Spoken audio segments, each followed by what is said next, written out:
നമസ്കാരം. ഇന്ന് എല്ലാ മനുഷ്യർക്കും കാണുന്ന ഒരു ഇതാണ് ജീവിതശൈലി രോഗം. അതുകൊണ്ടുണ്ടാക്കുന്ന ബുദ്ധിമുട്ട്. ഈ ബുദ്ധിമുട്ട് കുറയാൻ വേണ്ടിയിട്ട് ജീവിതശൈലി ഒന്ന് മാറ്റി ചിന്തിച്ചാൽ മാത്രം മതി.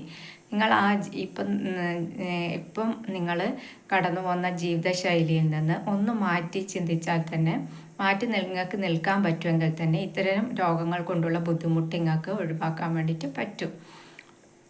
ജീവിതശൈലിയിൽ ആക്യുപഞ്ചറിൽ പറയുന്നത് പ്രധാനമായിട്ടുള്ള ഒരു ഗോൾഡൻ റൂളാണ് വിശപ്പുള്ളപ്പോൾ മാത്രം ആഹരിക്കുക എന്നുള്ളത്.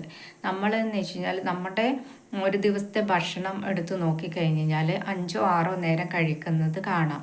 ഈ കഴിക്കുന്നത് നമ്മൾ കുറച്ച് കൊണ്ടുവന്നാൽ തന്നെ അതിൻ്റെ അളവ് കുറച്ച് കൊണ്ടുവന്നാൽ തന്നെ നമുക്ക് ഒരുപാട് ശരീരത്തിനും മനസ്സിനും ഉണ്ടാകുന്ന ബുദ്ധിമുട്ടുകൾ കുറയുന്നത് കാണാം. നമ്മുടെ ശരീരത്തിന് എന്തെങ്കിലും ബുദ്ധിമുട്ടുണ്ടാകുമ്പോൾ അത് നമ്മളെ മനസ്സിനെയും ബാധിക്കുന്നുണ്ട്. അതുകൊണ്ട് തന്നെ അക്യുപഞ്ചർ പറയുന്ന പോലെ വിശന്നിട്ട് ആഹരിക്കുമ്പോൾ നമുക്ക് ഒരു എനർജി വരുന്നത് കാണാം. നല്ലൊരു സമാധാനവും നമ്മുടെ ശരീരത്തിന് തന്നെ ഒരു ഉണർവും കാണാൻ വേണ്ടി പറ്റും.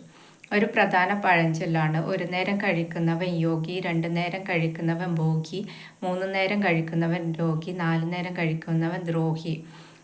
4 നേരം കഴിക്കുന്നവൻ ശരീരത്തിന് ശരിക്കും ദ്രോഹിക്കുകയാണ് ചെയ്യുന്നത്. കാരണം എന്താണെന്ന് വെച്ച് കഴിഞ്ഞാൽ നമ്മുടെ ശരീരത്തിൽ 3 തരത്തിലുള്ള എനർജീസ് വേണം.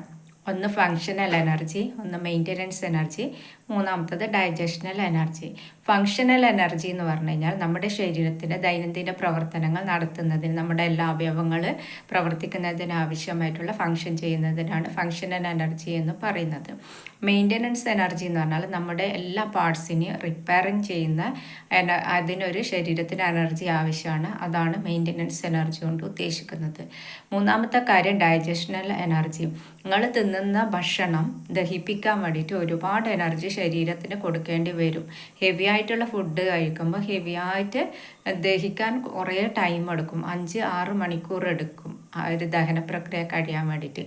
അതുകൊണ്ടാണ് പറയുന്നത് വളരെ മിതമായിട്ട് വിശപ്പിനനുസരിച്ച് ഇഷ്ടമുള്ള ഭക്ഷണം കഴിച്ച് നമുക്ക് അടുത്ത വിശപ്പ് വരുമ്പോൾ മാത്രം ഭക്ഷണം കൊടുക്കാൻ ഇതാവുമ്പോഴത്തേക്ക് നമ്മുടെ ശരീരത്തിന് ആ ഒരു എനർജി കാണാം, ഒരു സ്പെഷ്യൽ നമുക്കൊരു ഊർജ്ജം നിൽക്കുന്നത് കാണാം. നമ്മൾ ഒരുപാട് ഹെവി ആയിട്ട് ഭക്ഷണം കഴിച്ച് ഒരുപാട് മരുന്ന് കഴിക്കുമ്പോൾ നമുക്ക് ഭയങ്കര ക്ഷീണം തോന്നും, പല ബുദ്ധിമുട്ടുകളും തോന്നും. ശരീരത്തിന് ക്ഷീണം ഉണ്ടെങ്കിൽ നമുക്ക് മനസ്സിന് ഒരു വയ്യായ്മ കാണാൻ വേണ്ടി പറ്റും. അതുകൊണ്ടാണ് പറയുന്നത് നമ്മുടെ ശരീരത്തിൽ വിശപ്പിനനുസരിച്ചിട്ട് അതിഷ്ടമുള്ള ഭക്ഷണം ഇഷ്ടമുള്ള രുചികളിൽ കൊടുക്കുകയാണെങ്കിൽ ശരീരത്തിന് പ്രത്യേകമായിട്ടുള്ള എനർജിയും നമുക്കൊരു മനസ്സിന് സന്തോഷവും സമാധാനവും ഒക്കെ ഉണ്ടാകാൻ വേണ്ടി പറ്റും. ജീവിതശൈലി ഒന്ന് മാറ്റി ചിന്തിക്കാൻ പറ്റുവാണെങ്കിൽ നിങ്ങൾക്ക് ഇപ്പോൾ ഉണ്ടാകുന്ന എല്ലാ ബുദ്ധിമുട്ടുകളും കുറഞ്ഞ് നല്ലൊരു ആരോഗ്യവും സന്തോഷവുമുള്ള ഒരു ജീവിതം നിങ്ങൾക്ക് കിട്ടുന്നതായിരിക്കും.